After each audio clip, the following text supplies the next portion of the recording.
Bismillahirrahmanirrahim. Assalamualaikum warahmatullahi wabarakatuh. Perkenalkan, nama saya Khofiatul Jannah dengan NIM 211110404025. Di sini saya akan menjelaskan hadis berdasarkan sifat sanadnya. Hadis berdasarkan sifat sanadnya itu ada 7. Yang pertama itu mutasil, musnad, musalsal, mu'an'an, mu'annan, ali, dan nazil. Di sini saya akan menjelaskan 4 hadis yang berdasarkan sifat sanadnya. Yang pertama itu hadis ali dan hadis nazil, yang kedua hadis mu'an'an, yang ketiga hadis mu'annan, dan yang keempat itu hadis musalsal. Hadis ali dan hadis nazil. Hadis ali adalah hadis yang memiliki sanad yang tidak begitu banyak dibanding dari hadis yang lain. Sedangkan hadis nazil ialah hadis yang memiliki sanad dan rawi lebih sedikit dari hadis-hadis yang lain. Hadis ali ini terbagi menjadi 2, yaitu yang pertama hadis ali mutlak dan yang kedua itu hadis ali nisbi. Apa sih hadis ali mutlak itu? Hadis ali mutlak ialah hadis yang memiliki mata rantai sanad yang pendek sebab sedikitnya rawi, namun dengan sanad yang bersih dari sesuatu yang melemahkannya.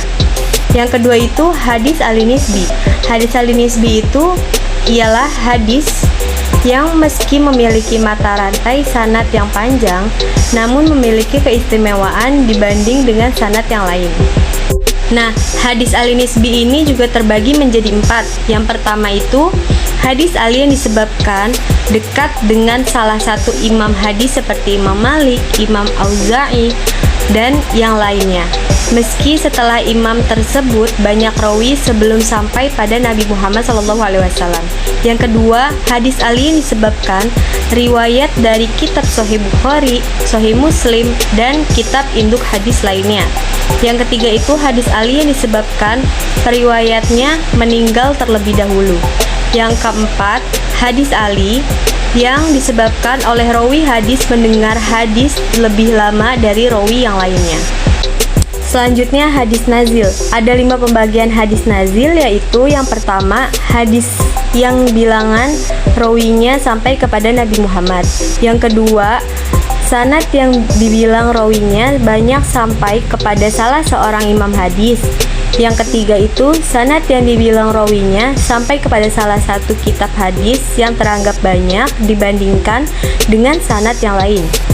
Yang keempat itu sanad yang di dalam rawinya yang terima dari syekh yang meninggal, kemudian dari rawi yang lain yang juga terima dari syekh itu. Yang terakhir itu sanad yang di dalamnya ada rawi yang mendengar dari seorang syekh, kemudian daripada rawi yang lain yang juga mendengar dari syekh itu. Selanjutnya ada hadis mu'an'an. Hadis mu'an'an adalah hadis yang dalam sanadnya memakai redaksi an atau dari, tanpa menyebut dengan jelas apakah perawi mendapat hadis dengan cara mendengar langsung atau diberitahu perawi atasnya atau yang lainnya. Untuk bisa dikategorikan sebagai hadis mutasil dan bisa diamalkan, hadis mu'an'an ini memiliki beberapa syarat. Hadis mutasil itu apa? Hadis mutasil ialah hadis yang bersambung. Artinya, tiap-tiap perawi tahu betul-betul mendengar dari gurunya. Guru benar-benar mendengar dari gurunya. Nah, gurunya ini benar-benar mendengar dari Rasulullah SAW. Hadis mu'an'an memenuhi beberapa syarat, yaitu yang pertama, perawi adalah orang yang adil. Artinya, perawi tersebut tidak menjalankan kefasikan, dosa-dosa, perbuatan dan perkataan yang hina. Dan perawi tersebut tidak seorang mudalis. Mudalis itu ialah orang yang menyembunyikan kecacatan dari hadis tersebut. Terus, setiap perawi hadis dan perawi atasnya harus pernah bertemu. Selanjutnya itu hadis mu'annan. Kata mu'annan adalah isim maf'ul dari kata kerja anana, yang berarti pengucapan lafaznya anna.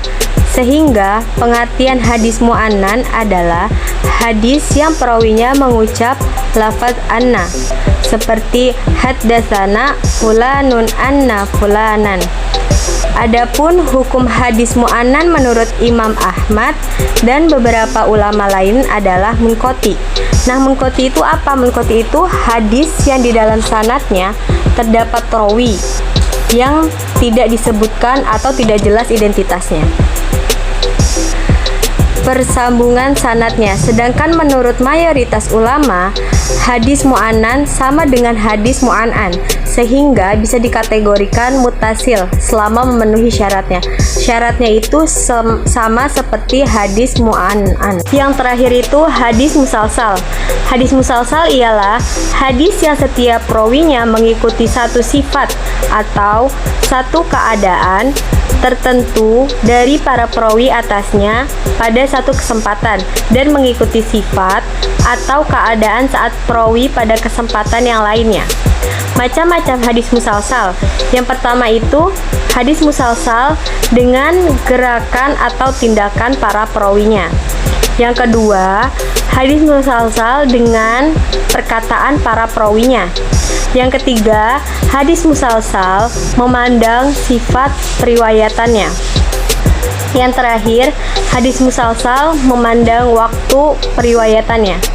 Sekian dari penjelasan saya, semoga bermanfaat. Kurang lebihnya mohon maaf. Wassalamualaikum warahmatullahi wabarakatuh.